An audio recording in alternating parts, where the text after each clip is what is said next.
ఆంధ్రప్రదేశ్లో వరద బాధితులకు ప్రభుత్వం నేటి నుంచి ప్రత్యేకంగా కిట్లు పంపిణీ చేస్తుంది. వరద బాధిత కుటుంబాలకు నిత్యావసర కిట్తో పాటు రాయితీపై కూరగాయలు అందిస్తున్నారు. ప్రతి కుటుంబానికి పాలు, మంచినీరు, బిస్కెట్లు అందిస్తున్నారు. ఈ కిట్లలో 25 కిలోల బియ్యం, లీటర్ పామాయిల్, 2 కిలోల బంగాళదుంప, 2 కిలోల ఉల్లిగడ్డలు, కిలో కందిపప్పు, కిలో చక్కెర ఉంటుంది. మొబైల్ మార్కెట్ల ద్వారా కూరగాయలను వరద బాధితులకు అందిస్తున్నారు.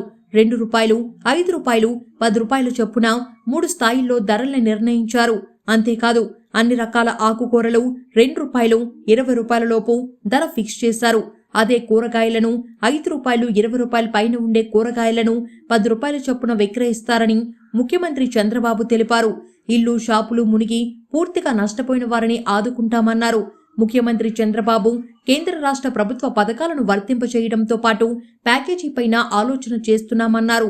వరద దెబ్బకు ఇళ్లలో టీవీలు, ఫ్రిడ్జ్లు, స్టవ్లు, ఏసీ, నిత్యావసర వస్తువులు, దుస్తులు పాడైపోయాయి.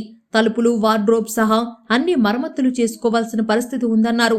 గ్యాస్ సిలిండర్ల రీఫిల్పై ఫోకస్ పెట్టామని, అగ్నిమాపక యంత్రాల ద్వారా ఇళ్లను, రోడ్లను శుభ్రం చేస్తున్నామని, ఒక్కో ఇంటి నుండి బురద తొలగించడానికి 20 నిమిషాలు పడుతుందని తెలిపారు.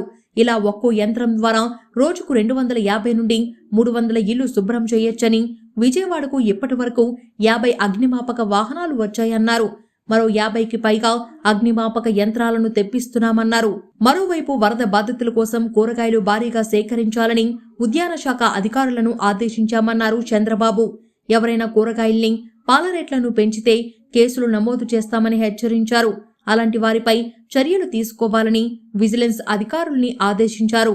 నేటి నుంచి క్రమంగా ఆహార సరఫరా తగ్గిస్తామని, సాయం చేద్దామనుకునే దాతలు నాణ్యమైన ఆహారాన్ని లేదా పప్పు ధాన్యాలను ఇవ్వాలని కోరారు. అంతేకాదు విజయవాడలో వరద బాధితుల కోసం తీసుకొచ్చిన పడవలన్నీ ప్రభుత్వం ఏర్పాటు చేసినవేనని, కొందరు డబ్బు వసూలు చేస్తున్నట్లు తెలిసిందన్నారు. ఒకవేళ ఎవరైనా డబ్బు డిమాండ్ చేస్తే అరెస్టు చేయిస్తామని హెచ్చరించారు.